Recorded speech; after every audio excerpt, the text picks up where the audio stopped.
Just बेटा।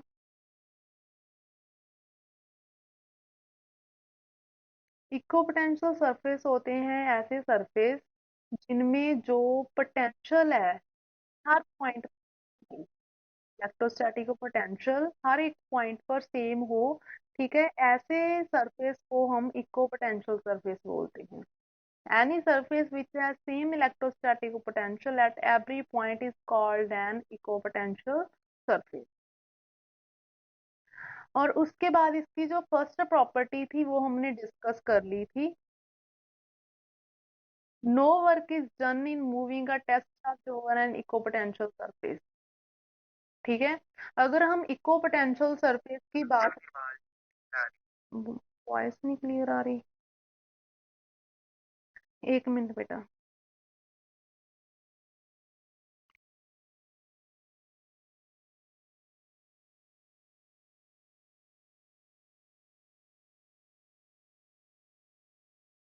अब आ रही है? ओके। इक्को पोटेंशियल सरफेस क्या होता है ये हमने कल कर लिया था, मैंने एक बार बोल भी दिया, ठीक है। और इसकी एक प्रॉपर्टी भी डिस्कस हो गई थी हमारी कि इक्को पोटेंशियल सरफेस पर वर्क डन नहीं होता, मींस हर एक पॉइंट पर पोटेंशियल तो सेम होता है। जब हम उसका पोटेंशियल डिफरेंस निकालेंगे वो जीरो आ जाएगा। ठीक है, तो वर्क डन भी जीरो हो गया, जो हमने कल डिस्कस किया था वो उसकी फर्स्ट प्रॉपर्टी है, ये रही सारी। ठीक है, तो ये बात आपने याद रखनी है कि इक्व पोटेंशियल सरफेस के केस में चार्ज को मूव करने के टाइम कोई भी वहां पर वर्क डन नहीं होता। क्यों नहीं होता वो हमने डिस्कस कर लिया था। और सेकंड प्रॉपर्टी है जो इलेक्ट्रिक फील्ड है, ये डायग्राम से भी हमने कल कर ली थी। ठीक है, जो इलेक्ट्रिक फील्ड है वो सरफेस के साथ परपेंडिकुलर होती है, मींस 90 डिग्री का एंगल होता है दोनों में।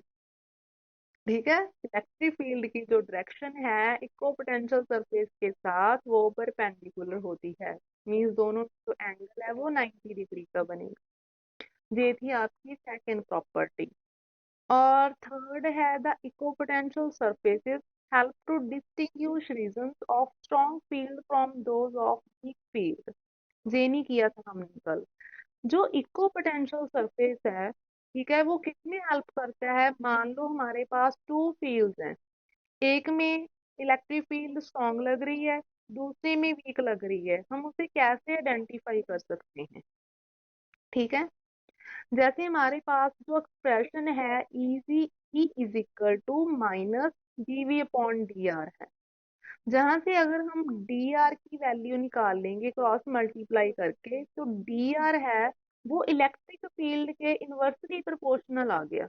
जो डी आर की वैल्यू है वो इलेक्ट्रिक फील्ड के इनवर्सली प्रोपोर्शनल आ गई। इसका क्या मतलब हुआ? The spacing between the equipotential surfaces will be lesser in the region where the electric field is stronger। अगर हम इक्विपोटेंशियल सरफेस के बीच जो स्पेस है वो कम कर देंगे, ठीक है, तो जो इलेक्ट्रिक फील्ड है वहां पर क्या हो जाएगी? स्ट्रॉन्ग हो जाएगी। मींस डी आर क्या किसको डिनोट कर रहा है यहाँ पर? स्पेसिंग को। ई इलेक्ट्रिक फील्ड को। दोनों एक दूसरे के क्या है? Inversely proportional. अगर डी आर स्पेसिंग कम होगी तो इलेक्ट्रिक फील्ड ज्यादा होगी, अगर स्पेसिंग ज्यादा होगी डी आर की वैल्यू ज्यादा होगी तो इलेक्ट्रिक फील्ड कम होगी। तो हमें कंक्लूजन क्या मिला? The equipotential surfaces are closer together where the electric field is stronger. Close close है, एक दूसरे के नजदीक है, इट मीन्स वहां पर जो फील्ड है वो स्ट्रॉन्ग है। ठीक है, अगर दूर दूर है इट मीन्स वहां पर जो फील्ड है वो वीक है। Is it clear to all?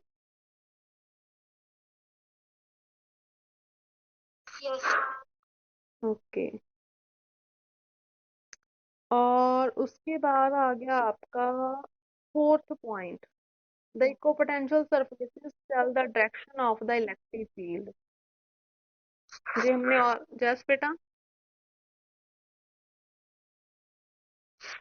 Ma'am ji NCERT है वही करनी है। बेटा जी एनसीईआरटी बुक ही है जो हम कर रहे हैं, मॉडर्न की कंसेप्ट सेम है। उसमें जैसे मिक्स से किए हुए हैं, पैराग्राफ दिया हुआ है, ठीक है, शॉर्ट शॉर्ट करके दिया हुआ है सारा जो कंटेंट है। इसमें सारा कंटेंट ओपन दिया हुआ है। नो मैम, तो मैं ओपन कंटेंट में कंपटीशन के लिए जरूरी है, मैं जो बुक पे टारगेट कर रहे हैं उनके लिए भी जरूरी है। मैं आपकी बात नहीं समझ बेटा।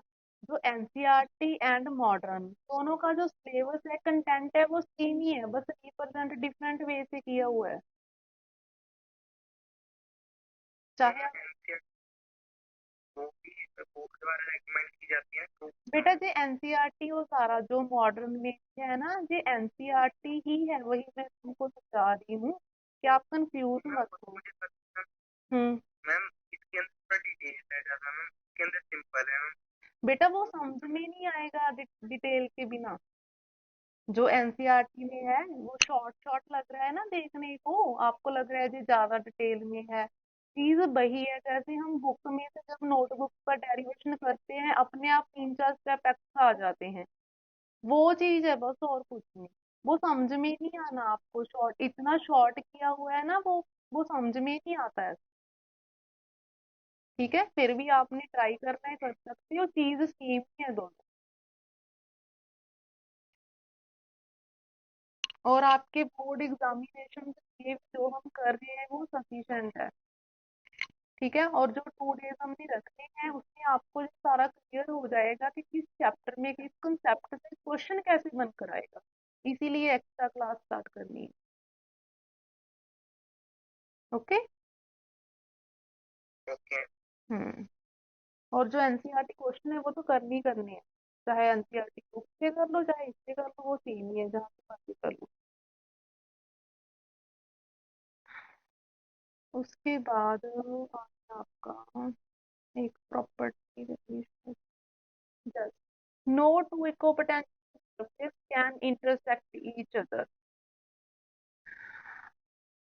इन case two equipotential surfaces intersect each other. मान लो जो दो इक्विपोटेंशियल सरफेस है उन्होंने एक दूसरे को इंटरसेक्ट कर दिया।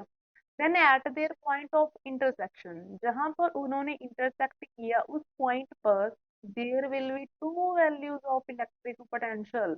एक ही पॉइंट पर पोटेंशियल की टू वैल्यूज आ जाएंगी जो कि पॉसिबल नहीं है। इसलिए टू इक्विपोटेंशियल सरफेस एक दूसरे को इंटरसेक्ट नहीं कर सकते। ये थी 5 प्रॉपर्टीज इक्विपोटेंशियल सरफेस की। ठीक है, ये थ्योरेटिकल क्वेश्चन है, थोड़ा सा ये एमसीक्यू ये इम्पोर्टेंट है, इसीलिए मैंने डिटेल करवाया। और उसके बाद आपका आता है लास्ट टॉपिक। टाइम कितना हो गया?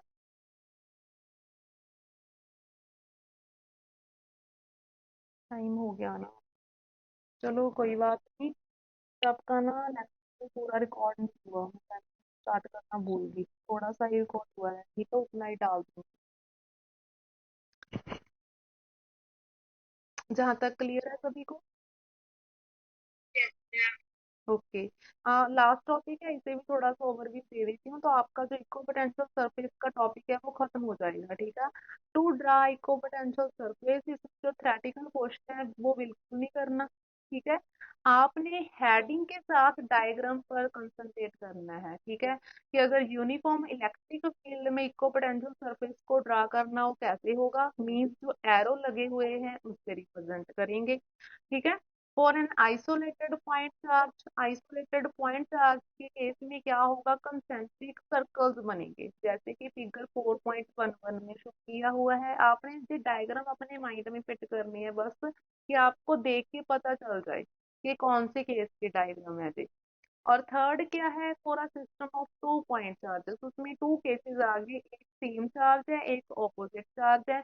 दोनों में आपने जो लाइंस है वो याद रखनी है, क्योंकि सेम चार्ज एक दूसरे को रिपेल कर रहे हैं, इसीलिए लाइंस भी ऐसे शो की हुई है। ठीक है, इधर इधर इधर।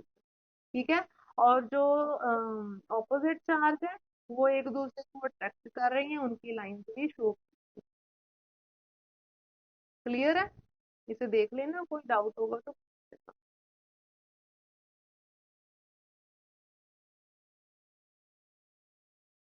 ओके बेटा, ठीक है।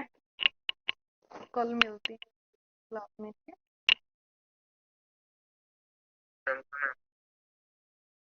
वेलकम बेटा। Thank you, same to you. Thank you.